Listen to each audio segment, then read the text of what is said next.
And now to the Trump presidency, and President Trump is insisting he has absolute power to pardon himself in the special counsel's Russia probe. But does he? Constitutional experts say that assertion is not accurate. CBS 4's Angelica Alvarez has more from the White House.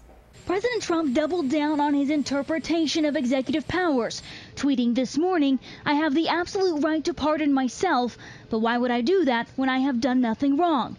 His staff repeated that for reporters. Thankfully, the president hasn't done anything wrong and therefore wouldn't need one. The president's legal team is trying to avoid a subpoena from special counsel Robert Mueller, forcing Mr. Trump to testify before a grand jury in the Russia probe. The notion of a self-pardon was raised back in January in a letter from Trump's attorneys. It argued the president could terminate the inquiry or even exercise his power to pardon. This is essentially an argument for saying that the president is above the law.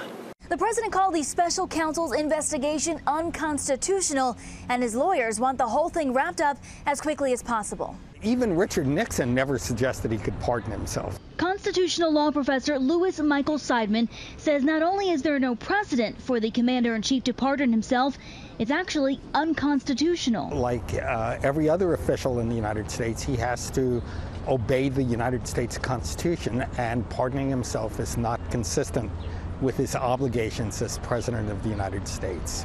The last Justice Department memo on the subject reads, under the fundamental rule that no one may be a judge in his own case, the president cannot pardon himself. It was issued on August 5th, 1974. Nixon resigned just 4 days later. Angelica Alvarez, CBS News, the White House.